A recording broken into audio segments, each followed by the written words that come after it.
A igreja de Atos estava desprovida de recursos financeiros. Não tinha influência política, mas era uma igreja relevante. A mensagem de Atos é vital à igreja contemporânea, porque nos mostra o caminho de Deus para o crescimento da igreja, a despeito de suas limitações. A igreja cresceu pela oração e pela palavra, e no poder e na virtude do Espírito Santo. E assim ela ganhou o mundo.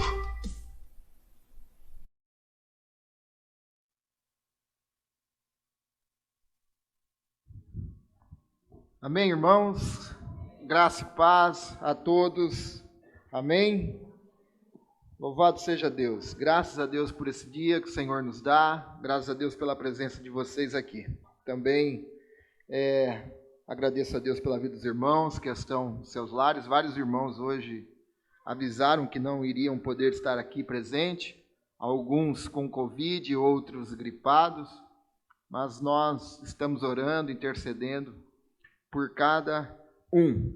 Mas também quero pedir vocês que estão nos seus lares, acompanhando online, que se desconecte de qualquer coisa e conecte apenas na mensagem, que Deus tem uma palavra para nós nesta noite. Nós estamos refletindo nesses domingos sobre esse tema, né? Raízes, a origem do cristianismo. Estamos refletindo no livro de Atos, iniciamos, estamos meditando de forma contínua no texto, né? E todas as vezes que nos propomos a refletir tempo, né? Porque a importância está na palavra de Deus.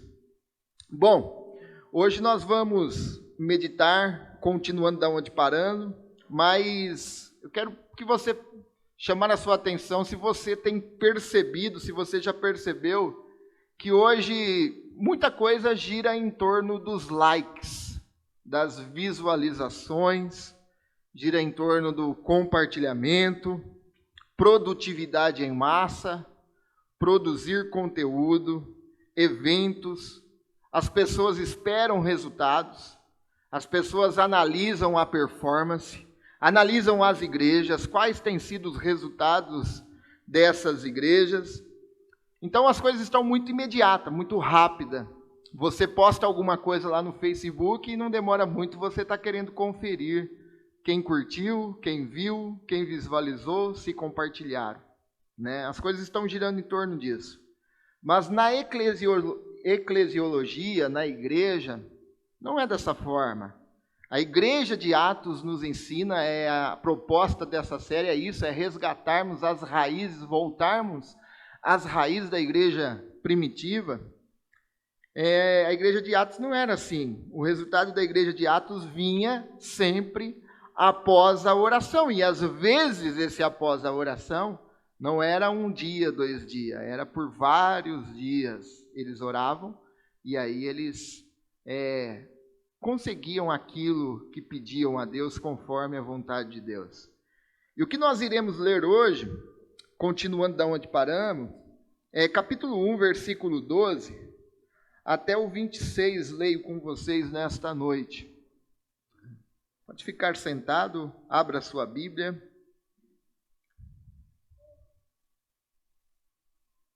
Capítulo 1, versículo 12 ao 26.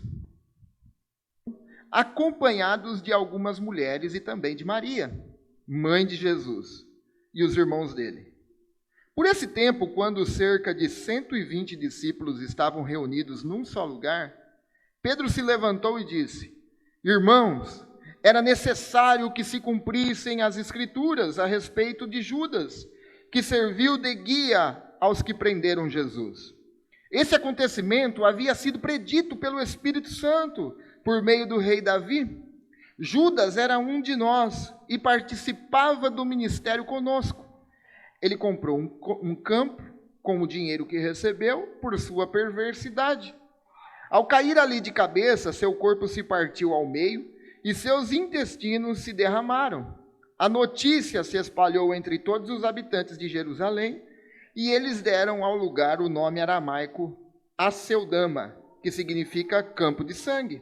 E Pedro continuou: estava escrito no livro de Salmos que sua casa fique desolada, sem ninguém morando nela. Também diz que outro ocupe o seu lugar. Agora, portanto, devemos escolher um dentre os homens que estiveram conosco durante todo o tempo em que o Senhor Jesus andou entre nós, desde que ele foi batizado por João, até o dia em que foi tirado de nosso meio e elevado ao céu. O escolhido se juntará a nós como testemunha da ressurreição. Então indicaram 2 homens, José, chamado Barsabás, e conhecido também como Justo, e Matias. Em seguida oraram: Senhor, tu conheces cada coração. Mostra-nos qual destes homens escolheste como apóstolo para substituir Judas neste ministério, pois ele se desviou e foi para o seu devido lugar. Então lançaram sortes e Matias foi escolhido como apóstolo, juntando-se aos outros 11. Amém e amém. Feche seus olhos, vamos orar? Pai, em nome de Jesus, vamos meditar na Tua palavra. Precisamos ouvir a Tua voz. Fala conosco nessa noite, tenha misericórdia da Sua igreja, misericórdia de nós. Precisamos Te ouvir, Senhor. Ensina-nos, nos discipula. Em nome de Jesus. Amém e amém. Bom, como nós paramos semana passada, após as instruções de Jesus aos apóstolos, acontece então a ascensão de Jesus. Jesus vai aos céus. Os discípulos então retornam para Jerusalém e ali eles se reúnem com Maria e a Bíblia vai nos dizer com também mais algumas mulheres. Essas mulheres devem ser aquelas que ajudavam o ministério de Jesus. E a Bíblia nos diz que ali eles ficaram em oração. Eles se juntaram, oraram com um só pensamento, um só propósito, perseverantes, unânimes algumas traduções, mas eles estavam juntos.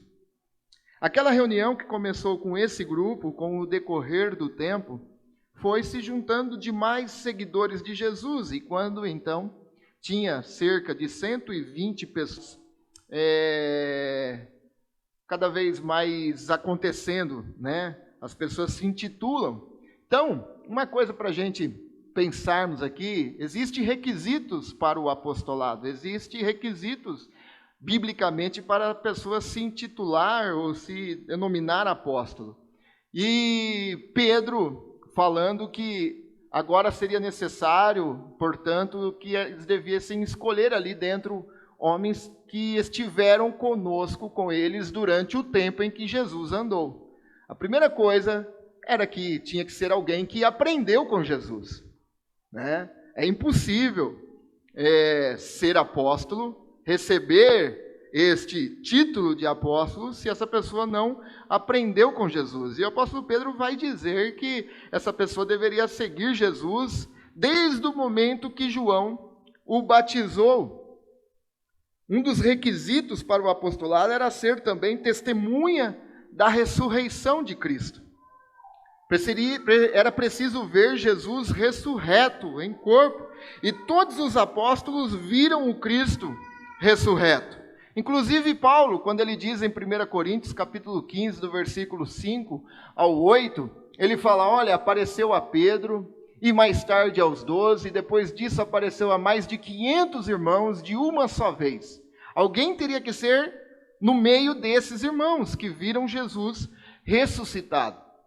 A maioria dos quais ainda está vivo, embora alguns já tenham adormecido. Mais tarde apareceu a Tiago, posteriormente a todos os apóstolos, e por último apareceu também a mim. Então o apóstolo Paulo também viu Jesus ressurreto. Esses homens apóstolos foram dotados também de inspiração para assim escrever a palavra que nós temos hoje. Inspiração e infabilidade para escrever a Bíblia. Não que eles eram perfeitos, não é isso. Mas é que enquanto eles escreviam, eles eram inspirados e supervisionados também para escrever a palavra de Deus. E por isso, então, esses homens, os apóstolos, são chamados como fundamentos da igreja. Efésios capítulo 2, versículo 20 diz, edificados sobre o fundamento dos apóstolos e dos profetas. Que profetas são esses? Aqueles também que foram inspirados por Deus. ali para escreverem. Nenhum dos 12 apóstolos nomearam, então, sucessores a eles. Você não vai encontrar isso. O que isso tem a ver, então, conosco? A nossa cultura brasileira gosta disso. Por quê? Porque há um gosto na alma brasileira por bispos, por apóstolos, por catedrais, por pompas. Há um gosto nisso na alma brasileira. Essa alma católica romana brasileira, melhor dizendo, católica romana evangélicos brasileiros, que aceitam esses que se intitulam apóstolos, as pessoas se dizem protestante mesmo depois que Lutero rasgou a bula papal e aboliu então a distinção entre clérigo e leigos, e firmando as estacas na doutrina reformada do sacerdócio universal dos santos. Não tem mais isso. E as pessoas ainda se intitulam, se confessam protestantes, e foi uma das guerras da reforma protestante isso. Mas a alma católica evangélica brasileira gosta disso, aceita isso, esses altos nomeados apóstolos. E ainda caem na conversa de cobertura espiritual. Os brasileiros têm essa cultura de gostar dessas coisas. Mas fechando apenas esse parênteses e retomando a introdução, então eles indicaram ali 2 homens. E esses homens eram José, conhecido como Justo, ou Matias, para a comunidade então que estava ali, orarem, pedindo direção a Deus, e a partir dali lançaram sorte sobre os 2. O que é essa sorte? Qual foi essa sorte? Eu tenho uma resposta para você, não sei o que é essa sorte. Até hoje ninguém sabe o que é essa sorte, certo? As pessoas perguntam, o que será que foi essa sorte? Onde a Bíblia não fala, nós não devemos falar. A única coisa que nós sabemos é que a prática de lançar sorte era comum no Antigo Testamento. Você vai ver eles dividindo a terra e lançando sorte. Você vai ver eles determinando herança e lançando sorte. Foi assim que aconteceu no livro de Josué com Acã. Eles lançaram sorte. Depois você leia Josué 7, 16, 18. Foi assim, lançando sorte também, que foi eleger Saul como seu rei. Samuel, capítulo 10, versículo 20 e 21. Bom, o fato é que ninguém sabe o que era essa sorte. Então nós não devemos especular. Mas o fato também é que depois do derramamento do Espírito, não vemos mais nenhum episódio sobre isso, sobre lançar sorte. E Lucas também não faz questão de dizer como foi esse processo, mas o que ele nos diz é que Matias foi o escolhido do Senhor. Matias foi o escolhido do Senhor. Eles oraram por isso. Então há algumas coisas aqui importantes para nós como igreja do século 21 nesse texto, que temos muito que aprender com a igreja de Atos. Dentro desse texto que lemos, onde temos meditado de forma contínua, e a dificuldade às vezes é fazer essa lectio contínua, você tem que se deparar com o texto, ler o texto te ler, e ali a palavra de Deus falar com você. Quais são então, o que nós podemos aprender com esse texto? Que às vezes nós não vemos, né, as pessoas pregando sobre ele, mas a palavra de Deus tem algo a ensinar para nós. Existem algumas coisas aqui que, meditando durante essa semana, o Espírito Santo falou comigo sobre algo tão contemporâneo que nós precisamos aprender. A primeira coisa que eu quero chamar a atenção de vocês é que há uma necessidade e uma importância na oração comunitária. Às vezes nós não damos valor nisso, mas a oração comunitária é importante e é necessário. E o livro de Atos e o texto que nós lemos, isso nos mostra todos eles.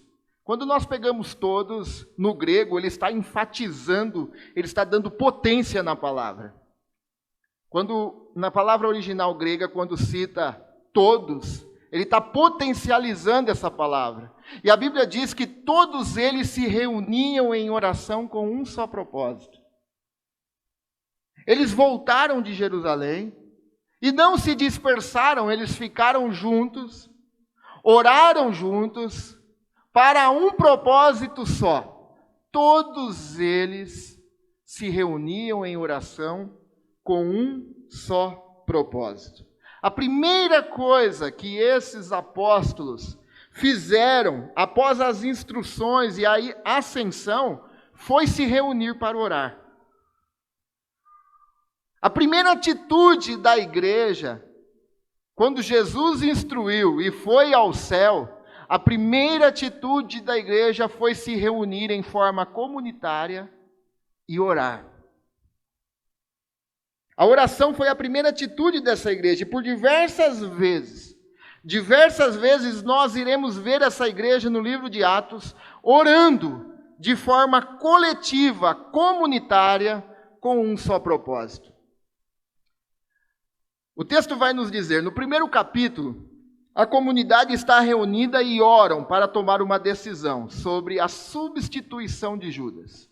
O texto que nós lemos. No capítulo 2, não está aí no slide, mas se você vai ver, eles estão orando juntos, de forma comunitária.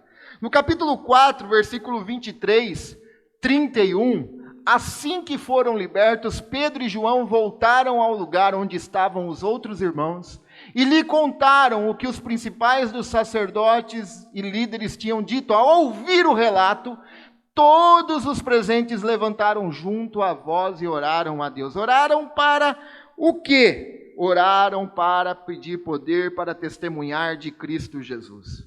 Eles oraram juntos. No capítulo 12, a comunidade está ali na casa de João Marcos, orando por Pedro quando ele estava na prisão. Eles estavam juntos orando em favor de um irmão, porque eles sabiam da importância da oração comunitária. No capítulo 13, a igreja ora juntos para enviar Barnabé e Saulo naquele momento. Então, depois de mais jejuns e orações, impuseram as mãos. Quem impôs a mão? A igreja ali estava orando por eles. Impuseram as mãos sobre eles e os enviaram em sua missão. A participação da igreja comunitária, coletiva, orando junto e enviando junto essas pessoas na missão. No capítulo 16 também, foi numa reunião de oração, aonde estavam ali orando, que Deus então tocou no coração de Lídia.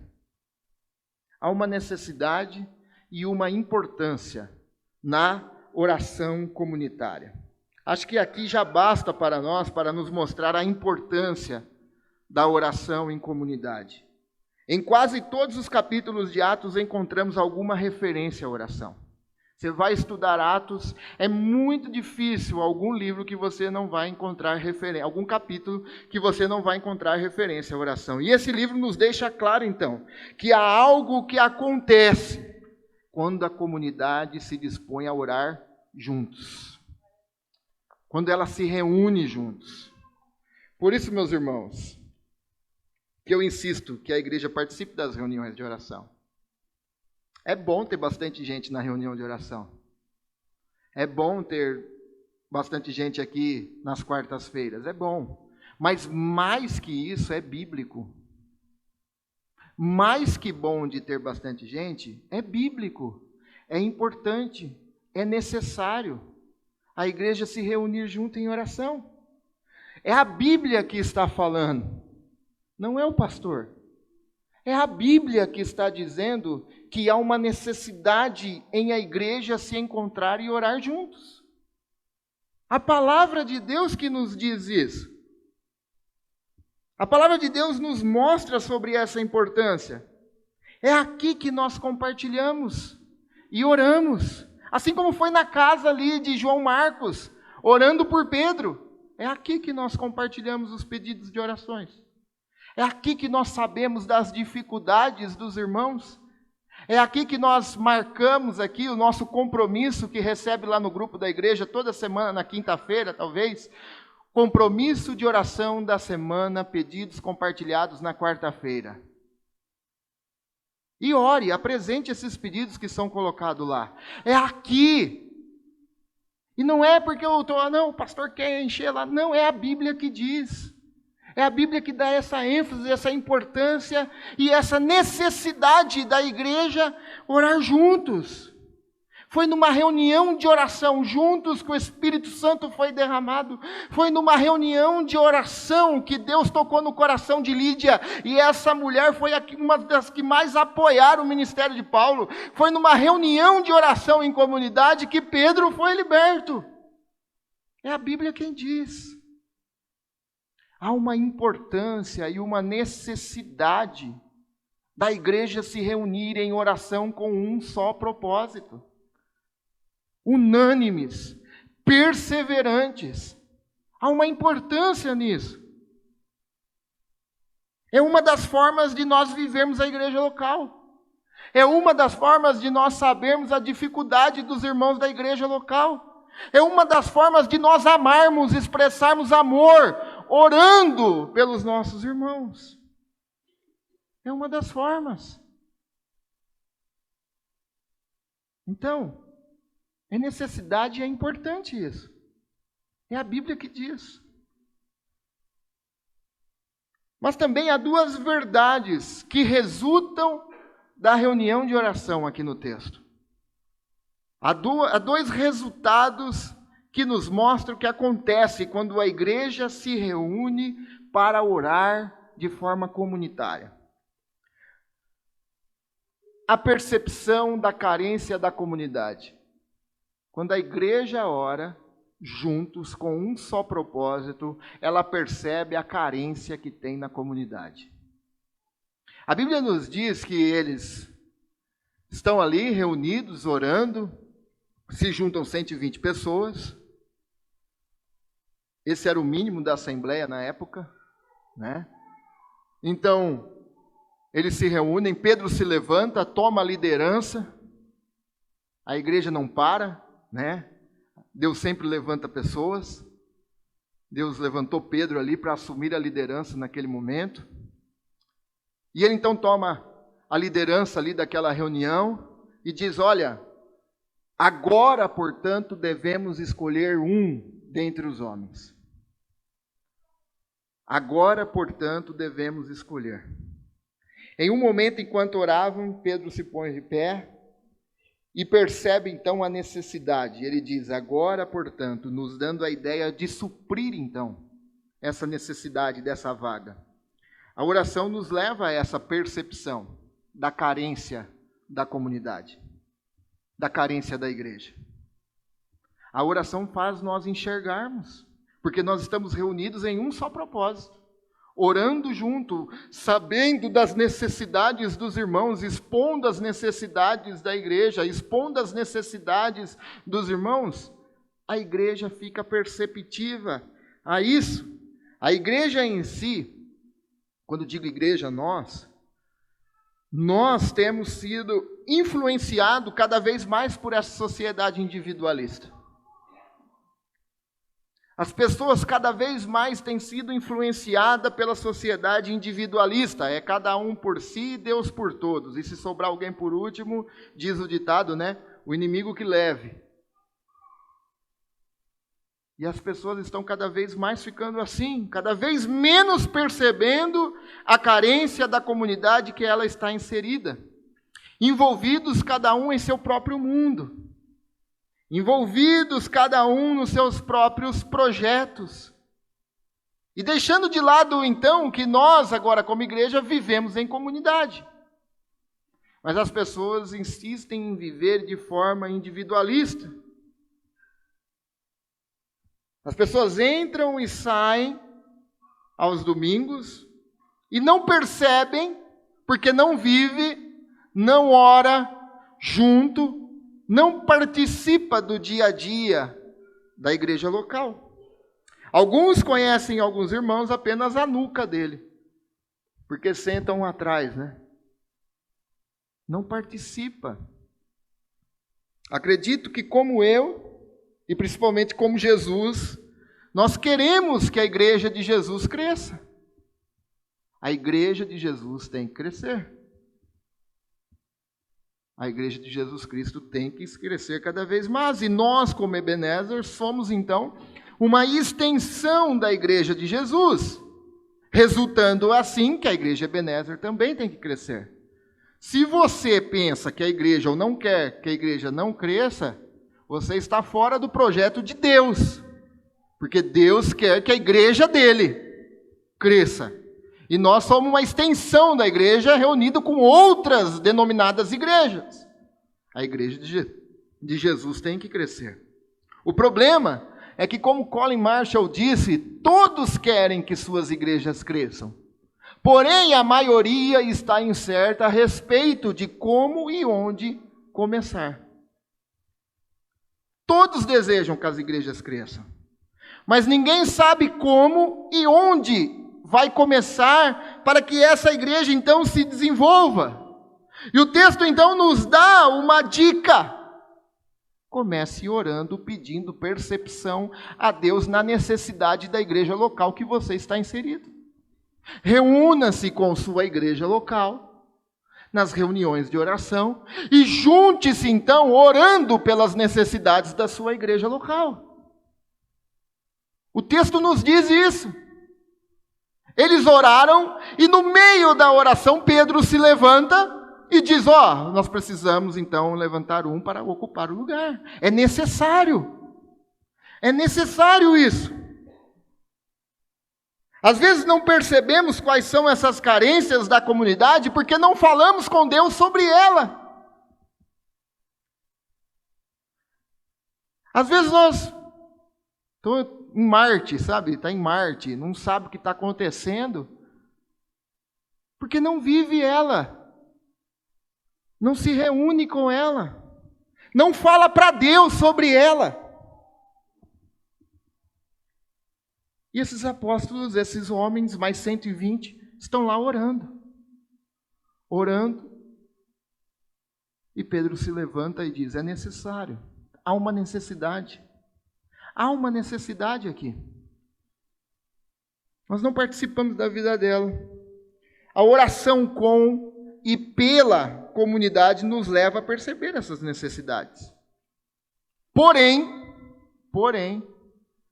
que nós vamos ver a terceira verdade, essa percepção, talvez você já percebeu,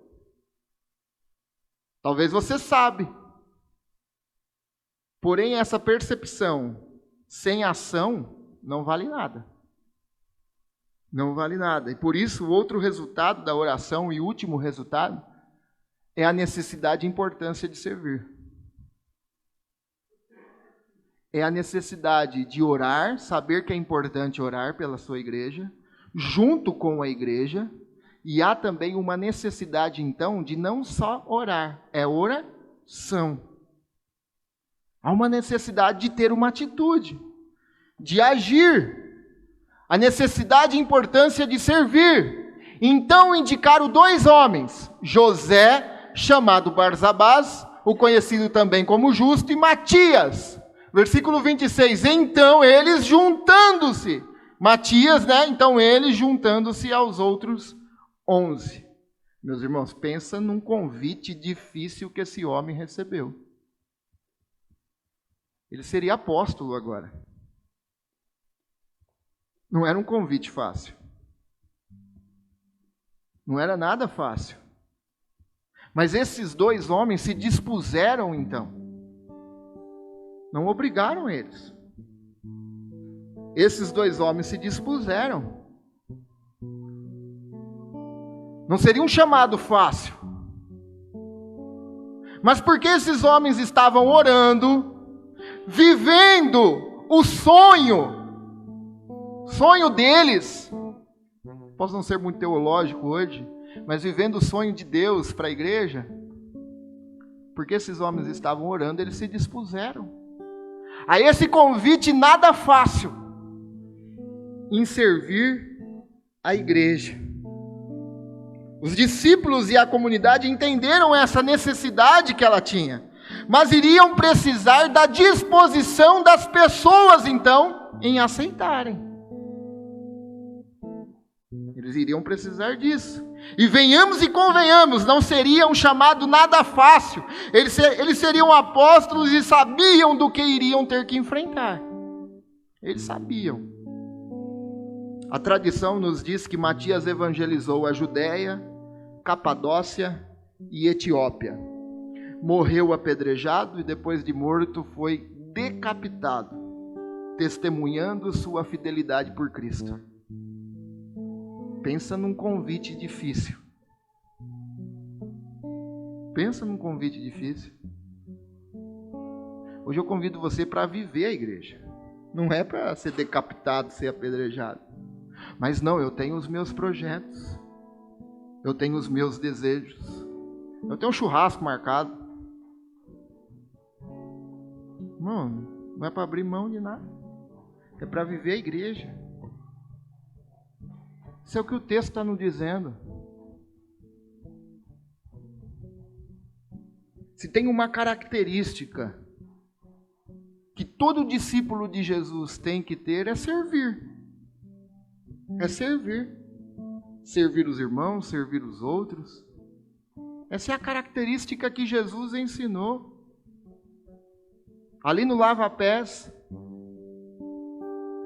Não, Senhor, Pedro disse, não sou digno, você não vai lavar meus pés, não. Jesus disse, rapaz, se você não deixar eu lavar seus pés, você não tem parte comigo. Então lava tudo. Porque o Filho do Homem não veio para ser servido, mas para servir, disse ele. Se tem uma característica que nós, igreja, temos que ter, é servir.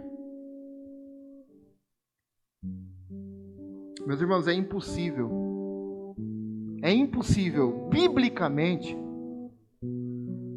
você se comprometer com Cristo e não se comprometer com o corpo de Cristo. É impossível você se comprometer com o cabeça que é Cristo e não se comprometer com a igreja, o corpo de Cristo Jesus. Não há separação. Somos membros de um só corpo. É impossível isso. Há uma impossibilidade. Não tem jeito. E Jesus nos mostrou isso, Marcos 10:45, pois o Filho do Homem veio não para ser servido, mas para servir. E ele provou isso, indo à cruz, servindo ao Pai, morrendo por nós, para perdoar os nossos pecados. Não há maior exemplo de servir a não ser o nosso Senhor e Salvador Jesus Cristo, que sendo santo, sendo a forma de Deus, sendo o próprio Deus, renunciou tudo e veio em forma de servo, para servir. Não há maior exemplo para nós. Me lembrei hoje que eu fui na padaria e o dono da padaria falou, rapaz, eu lembro de você, quando nós estávamos numa oração, era jovem, tinha cabelo ainda, né? Repartia no meio, se vocês acreditem ou não. Mas, ele falou, eu lembro quando uma irmã falou assim, que você vai ser igual fulano. Aí eu falei, pois é, rapaz, a irmã falou isso. Falei, naquele tempo foi bom ouvir aquilo lá. Falei, mas para que ser igual fulano? Hoje a gente sabe que nós temos uma pessoa a imitar, e é Jesus. Não devemos imitar as outras pessoas, a nossa identidade está em Cristo Jesus. É Jesus. Se você quer... E o fulano não sou nem... Entendeu? Se você quer ser alguém, imite Jesus. Imite Jesus no servir. Jesus é a maior referência de servir. Não há outro. Jesus viveu com intensidade aquilo. Jesus viveu com intensidade o propósito dele. Viva com intensidade o seu propósito. Viva com intensidade a sua comunidade. Jesus é a maior prova, perdoando os nossos pecados, sofrendo, morrendo, crucificado e indo até o fim. Indo até o fim para nos trazer de volta para Deus. Jesus serviu. Se Deus planeja e sua vontade é que sua igreja funcione em harmonia como o corpo de Cristo, acredito que nós devemos então servir a comunidade na missão. Se essa é a vontade de Deus, que a igreja flua em harmonia, nós devemos então servir a comunidade na missão, na sociedade. Eu gosto muito de um autor que tem uma sensibilidade, ele toca no âmago da questão todas as vezes. John Burke, ele diz: a igreja tem que buscar a oportunidade de servir as necessidades espirituais, as necessidades físicas das pessoas. Eu acrescento aqui também emocionais, sabe por quê? Eu estava vendo aqui em Americana, vai ter um encontro aí, onde um rapaz diz que você vai liberar a criança interior dentro de você. E as pessoas comentando, procurando o ingresso, vai ser num hotel aqui em Americana. E sabe quanto que é? É uma imersão, um intensivo, R$2.500, um dia e meio. E o pior não é isso, as pessoas já estão querendo ir e já remarcando, porque conhece ele, para outro evento. Meus irmãos, é nós que temos esse papel. Suprir as necessidades espirituais e físicas das pessoas, de maneira que virem o mundo de cabeça para baixo. É nós que devemos fazer isso. Você deve se perguntar então, a você mesmo, se pergunte, o que realmente toca o meu coração em servir? Ontem eu estava conversando aqui com os jovens, depois conversei com o Valdirson, falei para ele, é tão bom a gente saber qual é o nosso quadrado, sabe? Para que eu fui chamado? Ter convicção disso. Eu fiz aula de violão uns 2 anos e meio, rapaz. Tira o papel da cifra da minha frente para você ver se sai alguma coisa. Com a cifra não sai nada.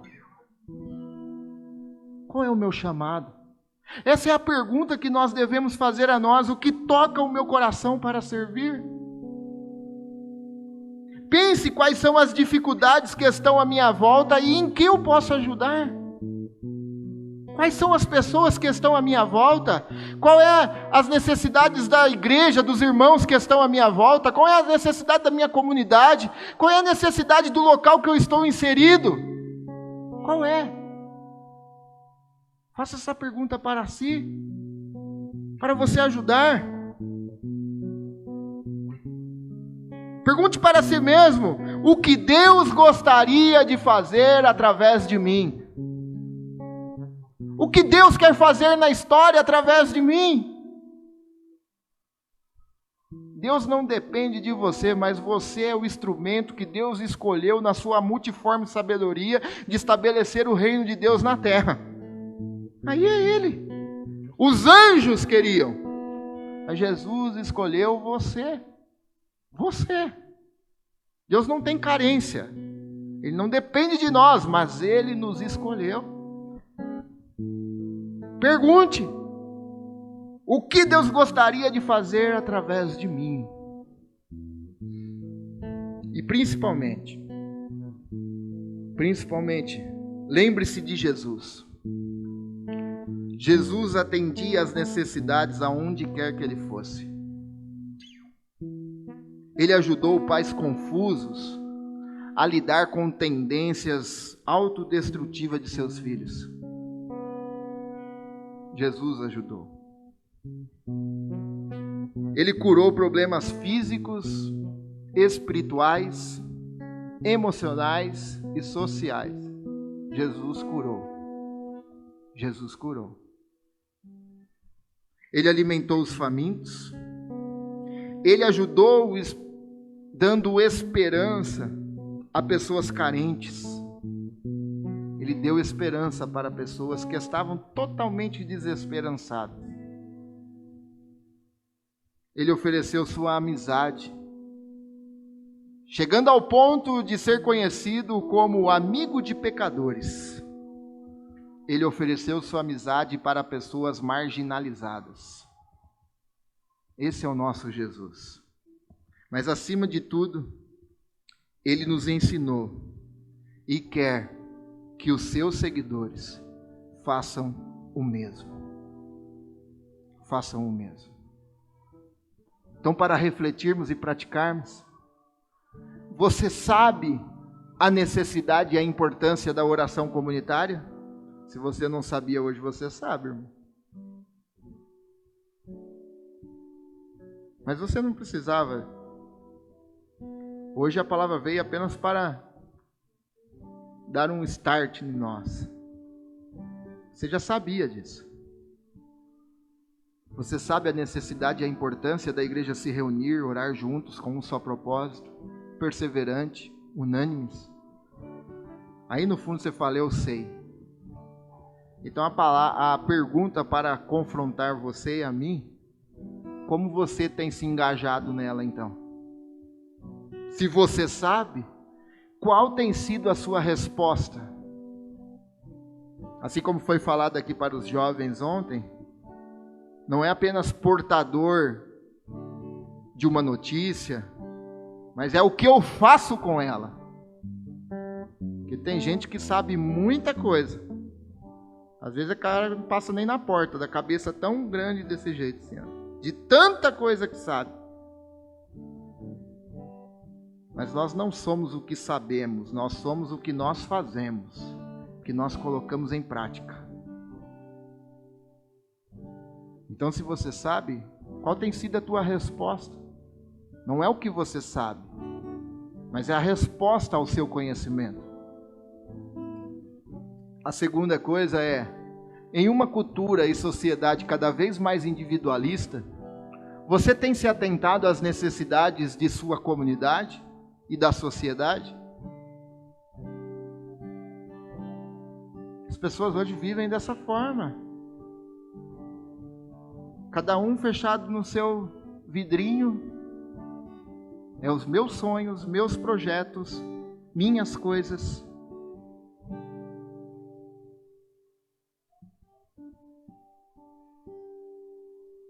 E às vezes não percebemos as necessidades. Então, para você refletir, em uma cultura e sociedade cada vez mais individualista, você tem se atentado, irmão? Você tem prestado atenção? Ou você tem sido apenas um consumidor? Um consumidor do Evangelho, consumidor da palavra, consumidor de Cristo, consumidor do corpo de Cristo. Apenas consome. Ou na sociedade, você tem percebido qual é a necessidade lá no seu trabalho? A necessidade lá na sua classe de aula? A necessidade lá na sua família? A necessidade lá no seu lar? Qual é? Terceiro e último, qual tem sido a sua resposta então às necessidades? O servir é característica primordial na vida do discípulo. Então não é apenas perceber, é orar, você percebe, mas também ter atitude, agir. Se hoje você sair daqui, ouviu, está indo embora com informação, e não der essa resposta no decorrer das semanas, cheio de conhecimento,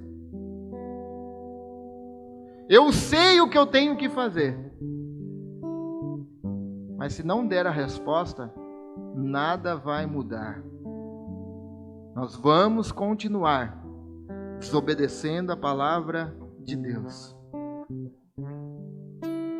A minha oração então nessa noite é para isso, que Deus me mude, que Deus me dê então cada vez mais consciência do meu papel, consciência das necessidades da comunidade da igreja, consciência das necessidades da sociedade, para que eu então venha agir, tomar uma atitude, ter ação. Eu quero convidar você nessa noite a orar. Se você é online ou presente, nessa noite ouviu sobre este homem também que serviu, maior exemplo de servir, Jesus. Ele serviu. Ele foi até as últimas consequências. Morreu por nós. Perdoou os nossos pecados. Nos trouxe de volta para Ele. Este é o nosso Cristo Jesus. E hoje, agora, porque Ele serviu, nós somos parte da família de Deus. Viva intensamente. Viva a sua igreja. Viva a sua família. Viva. Ore. Ore juntos. Sirva. Porque há um propósito maior para nós. O propósito de vida é o nosso chamado. Feche seus olhos, vamos orar. Pai, em nome de Jesus, te agradeço por essa palavra, Senhor. Essa palavra que fala conosco, que nos discipula. Ó Deus, nós precisamos dar uma resposta a essa palavra, Senhor. Já sabemos, conhecemos, mas nós precisamos dar uma resposta a ela, Deus. Então, em nome de Jesus, nos ajuda. Perdoa, Senhor, os nossos pecados. Perdoa meu pecado, Senhor. Meu pecado de omissão. Perdoa, Deus. Meu pecado, Deus, que me traz cada vez mais para uma forma individualista, Deus. Perdoa meu pecado, Deus. Ó Pai, em nome de Jesus, dá-nos força. Nós te agradecemos, Senhor, por essa palavra. Que essa palavra continue remoendo em nossos corações. No decorrer dessa semana, Deus, inquieta-nos, inquieta-nos, inquieta-nos, Deus. Em nome de